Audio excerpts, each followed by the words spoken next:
प्रश्न विचारायचा आहे. कोणीही ज्यांना बोलायचं की या सगळ्या मुलांना एकत्र लहानाचं मोठं होतं तुम्ही बघितलं आणि आता एवढे मोठे 70 mm स्क्रीनवर काय भावना आहेत? कोण बोलेल? प्लीज बोला. अरे दे दे दे. अरे नमस्कार. मी दिलीप गाडगे, सौरभ गाडगेंचे पप्पा आणि बाबा आणि वडील आणि मित्र. कारण त्याची इच्छा तो 12th 11th मध्येच होती की मला सिरियलमध्ये काम करायचं आहे. पण मी त्याला म्हणलं तू थांब जरा, आत्ताच नको, तू एकदा तू सिरियलमध्ये गेला की तुझे एज्युकेशन राहील. म्हणून तुला म्हणलं तू ग्रॅज्युएट हो पहिला. ग्रॅज्युएशन BCom केलं. BCom पण त्याचं कोरोनामध्येच ऑनलाईन परीक्षा झाली. मी त्याला काम पण पाहिलं होतं, पण कोरोनामध्ये ज्यांची कामं होती त्यांचीच सुटली. तर ह्याला म्हणजे नाहीच, म्हणजे भेटलंच नाही सर्वांचं वाचले. आणि ते शेवटी त्याला जे हवं होतं तेच त्या कालावधीमध्ये 2-3 वर्षामध्ये सर्व म्हणजे महाराष्ट्रालाच नाही अख्ख्या जगाला त्याच्या कॉमेडीमधून हसवत सुटला तो. सर्वांना म्हणजे प्रत्येक सिरियलमध्ये ह्याच्यामध्ये मागच्या सिरियल लागायच्या, लोक बघून कंटाळली. मग ह्यांच्या छोट्या हे जे ऑरेंज ज्यूसमध्ये एक एक जे टाकत होते आणि त्या कालामध्ये एक मित्र जुळत गेला. म्हणजे प्रत्येक मित्र समजा करण आहे, नील आहे, सिद्धांत आहे, म्हणजे प्रत्येकाला बघत अरे हे आपल्या बाजूलाच राहतात, ठाण्याला राहतात, कळव्याला राहतात, भांडुपला राहतात. मग त्यांनी ती एकत्र आणून सर्वांनी आपली एक ऑरेंज ज्यूस गँग बनवली. आणि ऑरेंज ज्यूसची त्याची एक थीम आमच्या मुलाची होती, ऑरेंज ज्यूस. आणि त्या ऑरेंज ज्यूसच्या नावावर त्यांनी आपलं नाव त्यांनी ऑरेंज ज्यूस गँग ठेवलं. आणि आजच ती ऑरेंज ज्यूस गँग आपल्याला छोट्याशा रीलमधून ॲडव्हर्टाईजमधून आज मोठ्या पडद्यावर आलेले आहे. याचा मला तुझ्या मुलावरती आणि माझ्या सर्व त्याच्या मित्रावरती अभिमान आहे. ओम. Thank you thank you. प्रेक्षक हो, हॅलो, मी आज इकडे उभा आहे. तर मला ह्या गोष्टीची फार कुतूहलता असायची नेहमी. आणि खरं सांगतो, लोकांना करोनामध्ये खूप त्रास झाला, पण करोनामध्ये ना आम्ही जी मजा केली आहे करण आणि नील, आणि त्याचं हे फळ त्याला आता मिळतंय. त्या फावल्या वेळामध्ये बाहेर जायचं नाही, काही नाही करायचं, इंटरनेट वगैरे हे सगळे प्रकार. आणि ते बघून नंतर एक मित्र जोडत गेले. आणि ही जी ऑरेंज ज्यूस गँग कळलं का, ते एकदम खतरनाक. आणि जे मला करायचं होतं ना माझ्या वयामध्ये, यांच्या वयामध्ये असलं, ते आता हे करतायत. बघून मला खूप बरं वाटतं, खूप बरं वाटतं. सगळ्यात शेवटचं ह्या सिनेमाचे जे काय पूर्ण टीम आहे आपली, त्यांना माझ्याकडून फार फार शुभेच्छा. असंच प्रेम राहू दे. ही मुलं तुमच्याकडेच ठेवून घ्या, म्हणजे काय आम्हाला डोक्याला त्रास नको. आम्ही येऊन पडद्यावरती बघू. धन्यवाद. शेवटचं वाक्य खरं होतं मनापासून. ऍक्च्युली आता आमच्या घरी उलट नेपोटिझम चालू आहे. माझ्यामुळे पप्पा एका नाटकात काम करतात मराठी. जर बघितलं असेल तर बनवावर मी नक्की जाऊन बघायचं.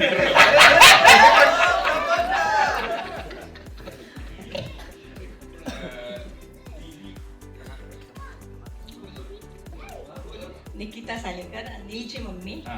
ही सगळी मुलं सतत आमच्या घरी शूटसाठी असतात, त्यामुळे सगळ्यांना अगदी मी जवळून ओळखते. जेव्हा ह्या फिल्मची शूटिंग चालू होती तेव्हा नील म्हणाला की मम्मी पप्पा जरा एकदा बघायला. आणि विरारला होती, लांब होती. आम्ही जवळजवळ अर्धा दिवस होतो, दुपारी गेलो, ते 6:30 पर्यंत होतो. आणि त्या दिवशी नेमकं एका गाण्याचं शूट होतं, कवाली होती. आणि मी म्हणते 3 ते 4 ओळी त्यांच्या त्या अर्ध्या दिवसात ॲक्शन नुसत्या चालू होत्या. म्हणजे मी म्हटलं किती एक म्हणजे नाही असंच झालं पाहिजे. रिटेक इतके होत होते म्हणजे आम्हालाच बघून दमल्यासारखं होत होतं. त्यांचं काय होतं माहीत नाही. दुसरी गोष्ट सांगते मी की आत्तापर्यंत जे काही मराठी फिल्म आल्या आणि त्यामध्ये ह्या सर्व मंडळीने प्रमोशनसाठी छोटे छोटे व्हिडिओ करून ते टाकायचे हम्म. आणि त्यांचं नाव विशेष आभारामध्ये यायचं. हम्म. आम्ही त्या फिल्म बघायला आम्ही जायचो आणि ते विशेष आभाराचा आम्ही व्हिडिओ काढून मग आमच्या स्टेटसला ठेवायचो. अरे किती गोड. आज अशी कंडिशन आहे की ही मुलं अखंड म्हणजे अख्खीच्या अख्खी फिल्म मध्ये अख्खीच्या अख्खी का म्हणते मी, कारण फिल्म मध्ये एक छोटासा पार्ट असतो, त्याला झाला नाही का, दिसलं नाही दिसलं सारखं असतं. पण आज मी राम सरांचे खूप आभार मानते की या सर्व मुलांना तुम्ही अखंड दाखवले, म्हणजे त्यांचा पूर्ण पार्ट त्याच्यामध्ये आहे. मला त्याचा खूप अभिमान आहे. आज आम्ही त्यांचा स्टेटस ठेवू शकते, जेव्हापासून तुम्ही हे केलंय तेव्हापासून आम्ही आणि यापुढेही ठेवू. आज आई बाबा म्हणून आम्हाला ओळखत नाही, तर नीचे आई बाबा या सर्वांना तसंच झालेलं आहे. आम्हाला या मुलांचा खूप खूप अभिमान आहे आणि गौरवही वाटत आहे. धन्यवाद राम सर आणि त्यांची अखंड टीम. हॅलो, करणची आई आहे मी. पारसी कॅफेपासून सुरू झालेला प्रवास ऑरेंज ज्यूस गँगचा आज थिएटरमध्ये आलेला आहे आणि तेव्हापासून ते काही या मुलांनी एकत्र जे काही केलं आहे ते सगळ्यांनी बघितलेलं आहे. आता सोशल मीडियावर ही मुलं सगळी फेमस आहेत आणि ते तर आम्ही बघत होतो की ही मुलं खूप पुढे जात आहेत आणि घरातून आमचा तसा पाठिंबा नव्हता पहिल्यापासून, हे आधी आम्ही सांगतो.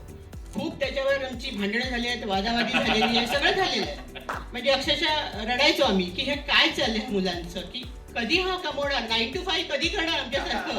आम्ही बँकेतले दोघं पण आणि बँकेतली नोकरी म्हणजे एकदम चुकून, तर हे कधी त्यांचं होणार. पण जेव्हा जेव्हा नंतर जे तुमच्या करोनामध्ये जे काही त्यांनी केलं आणि त्याच्यानंतर एकदम बूम झालं, त्यानंतर एकदम बूम झालं आणि ते बघून आज म्हणजे खरोखर अभिमान सगळ्याच मुलांचा आहे, म्हणजे सगळ्याच मुलांचा आहे की ही सगळ्या मुलांना आम्ही येता जाता ओळखतो, नेहमी घरी येणं जाणं बसणं खाणं पिणं सगळं.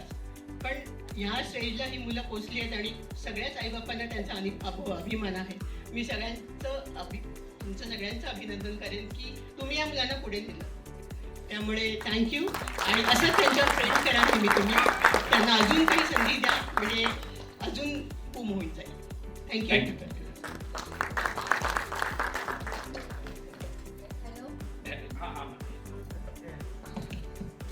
हॅलो, आज मला तर जेव्हा शुभम हे फिल्ममध्ये करायला लागला, छोटे छोटे नील, करण, सौरभ आणि त्यांनी प्रभादेवीला एक बॅनर लावलेला, त्याच्यासाठी पण त्याने मला पुष्कळ सांगितलं. मी त्याला म्हणायचे, शुभम आज तू ग्रॅज्युएट झालेला मुलगा, तू हे काय करतोय? म्हणायचा नाही मम्मी, मी तुला करून दाखवेन. आणि मेन म्हणजे काय झालं, आता माझी खूप इच्छा अपुरी राहिली, कारण त्याच्या पप्पांची खूप इच्छा होती की त्याचा पिक्चर यावा आणि त्यांना तो पिक्चर बघायचाच होता. ते ज्या दिवशी त्यांचा बर्थडे होता त्या दिवशी त्यांचा पूर्ण ऑफिस स्टाफ आला आणि त्यांना सांगितलं की माझ्या शुभमचा पिक्चर बघायला मी तुम्हाला घेऊन जाईल. आणि त्याच दिवशी ते आजारी पडले आणि 16 फेब्रुवारीला ते ऑफ झाले. फक्त तीच इच्छा माझ्या अपुरी राहिली आणि शुभमला पण त्यांच्या जागी पोस्टाची नोकरी भेटते. पण आम्ही त्याला फोर्स करणार नाही, कारण त्याने एवढं ग्रॅज्युएशन सगळं शिकलं ते त्याच्यामध्ये गावलं. फक्त त्याच्या पप्पांचा आशीर्वाद त्याच्या मागे राहावं हीच माझी विनंती आहे, दुसरं काय नाही.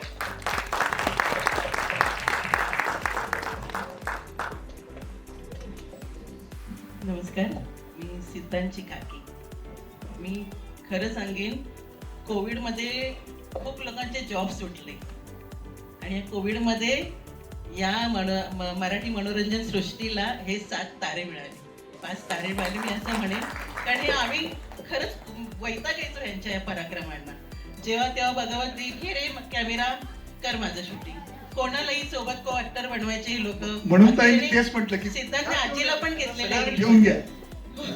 आणि आम्हाला असं वाटायचं की आता हे बस, म्हणजे मी त्याला बऱ्याचदा बोललेली पण आहे की काय फक्त तुम्ही रीलच पुढे काय करताय की नाही करताय. पण हा आम्हाला शॉक दिलाय त्याने खरं सांगायचं तर. आणि हे खरंच आमचं पूर्ण फॅमिलीचं स्वप्न होतं, कारण त्याचे वडील आणि काका ऍक्टरच होते. त्यांचं स्वप्न राहिलं होतं रंगभूमीवरती यायचं आणि ते सिद्धांतने आमच्या सगळ्यांच्या वतीने पूर्ण केलंय. आणि खरं सांगेन, आम्ही त्याला लांब ठेवलं होतं. घटना वाईट घडली त्यामुळे लांब ठेवलं होतं त्याला, जायचं नाही तू नाटकात. आणि तो आलाय आणि त्याने खरंच करून दाखवलं. ज्याला आम्ही विरोध करत होतो ती गोष्ट त्याने पूर्ण करून दाखवली. आणि म्हणून आज आम्ही खरं मी असं म्हणत होते आम्ही खाली थांबतो, कारण आमची पूर्ण फॅमिली आली आहे आणि जे काही त्याने केले. खरंच आम्हाला वाटलं नव्हतं की हे काय करते जी मुलं 5 मुलं मिळतायत, आपलं कुठेतरी जातात, रस्त्यावर शूट करतायत. आणि काही जण म्हणाले होते की हे रील स्टार आहेत, कधी रिअल स्टार होऊ शकणार नाहीत. राम सर, मी खरंच तुमचे मनापासून आभार मानेन की ह्या टॅलेंटला सुद्धा तुम्ही मोठा पडदा दाखवलात, जे गरजेचं होतं. कारण हे खरं स्वतः लिहितात, स्वतः त्याचं कॉन्सेप्ट बनवतात, स्वतःच एडिट करतात. म्हणजे जे मोठ्या पडद्यावरती बरीचशी काहीशे माणसं करतात काम, ते काम हे फार तर 1 किंवा 2 जण करतात. तर यांचं टॅलेंट तुम्ही आता जगासमोर आणताय, त्यासाठी संपूर्ण ऑरेंज ज्यूस गँगच्या वतीने मी तुमचे आभार मानते. धन्यवाद. मराठी मनोरंजन सृष्टीमधील मालिका, चित्रपट, नाटक तसेच कलाकारांबद्दलच्या नवीन अपडेट्स जाणून घेण्यासाठी नक्की सबस्क्राईब करा इट्स मज्जा मराठी या आपल्या नवीन यूट्यूब चॅनलला.